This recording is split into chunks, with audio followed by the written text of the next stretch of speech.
नमस्कार। आज हम एक बड़ी दिलचस्प और थोड़ी उलझी हुई कहानी पर बात करने वाले हैं। हाँ, जिसका टाइटल ही काफी है सोचने पर मजबूर करने के लिए। वो आदमी जो मुझे मारने के लिए भेजा गया था भविष्य से, बिल्कुल।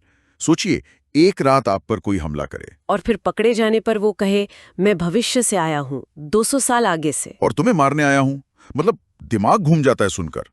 ये कहानी जेम्स नाम के एक व्यक्ति की है। हाँ, जेम्स। और हमलावर वो कोई आम क्रिमिनल नहीं, उसका दावा बहुत बड़ा है। तो सवाल उठता है, क्यों? जेम्स को क्यों मारना चाहता है कोई भविष्य से आकर? क्या किया है जेम्स ने? यही तो कहानी का होल है। हमलावर बताता है कि भविष्य में जेम्स एक वायरस की खोज करेगा। वायरस? किस लिए? शुरुआत में तो नेक इरादे से, कैंसर के इलाज के लिए। अच्छा, ये तो अच्छी बात लगती है। फिर मारने क्यों आना पड़ा? क्योंकि कहानी के मुताबिक लगभग 150 साल में वो वायरस म्यूटेट हो जाता है, बदल जाता है। म्यूटेट मतलब?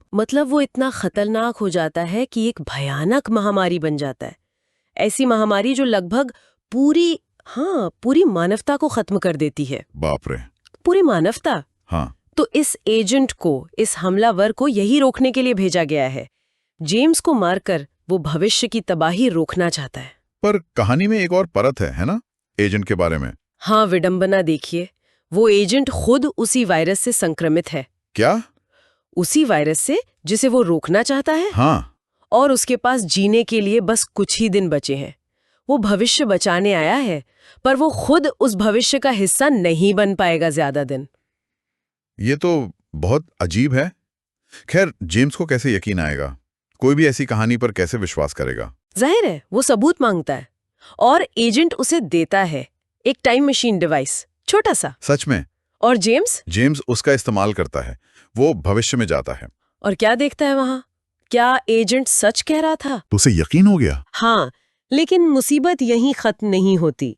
भविष्य में रहते हुए जेम्स खुद भी उस वायरस से संक्रमित हो जाता है। अरे नहीं। और जब वो लौटने की कोशिश करता है तो वो टाइम डिवाइस वो खराब हो जाता है। मतलब वो भविष्य में फंस गया, उसी तबाह दुनिया में? हाँ, वहीं संक्रमित कहानी यहाँ एक बहुत दुखद मोड़ लेती है। लेकिन आपने कहा था ये एक चक्र जैसा है।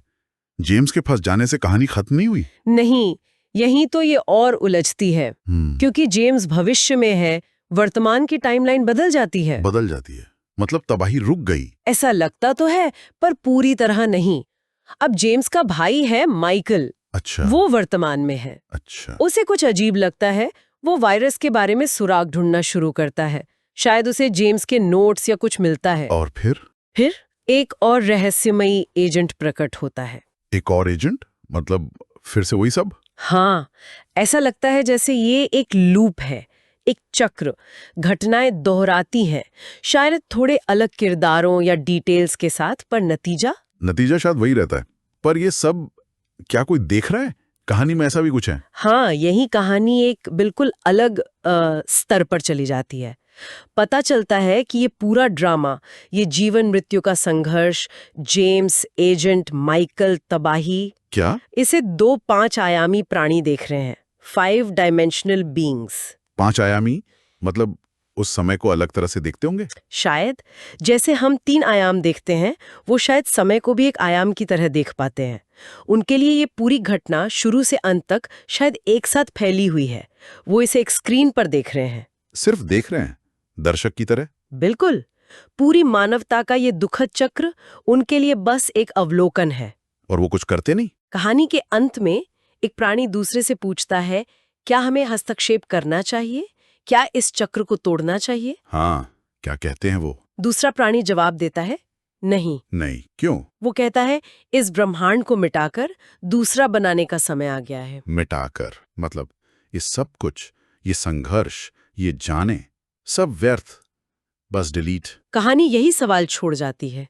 क्या सब कुछ पहले से तय है, भाग्य का लिखा है, या ये हमारे चुनावों का नतीजा है जो हमें बार बार एक ही अंत तक ले जाते हैं? और वो 5 आयामी प्राणी, उनका हस्तक्षेप न करना, क्या ये भी एक तरह का चुनाव नहीं है? क्या वो खुद इस चक्र का हिस्सा नहीं बन जाते एक ऊंचे स्तर पर? बहुत गहरा सवाल है। क्या उनकी उदासीनता भी घटनाओं को प्रभावित करती है? क्या स्वतंत्र इच्छा सिर्फ एक भ्रम है, या क्या वाकई कोई रास्ता है इस चक्र से बाहर निकलने का? तो अंत में यही सोचना रह जाता है, क्या कुछ घटनाएं इतनी बड़ी, इतनी तय होती हैं कि उन्हें बदलने की कोशिश बेकार है? या फिर देखने वाले की चुप्पी भी एक तरह का एक्शन है? ये कहानी वाकई सोचने पर मजबूर करती है। अगर आपको ये वीडियो पसंद आया तो वीडियो को लाइक करें और चैनल को सब्सक्राइब जरूर करें। और यही कहानी अगर आप इंग्लिश में सबटाइटल के साथ देखना चाहते हैं तो मेरे इंग्लिश चैनल स्टोरी ग्लाइडर को जरूर चेक करें। मैंने चैनल का लिंक डिस्क्रिप्शन में दे दिया है। वीडियो देखने के लिए आपका बहुत बहुत धन्यवाद।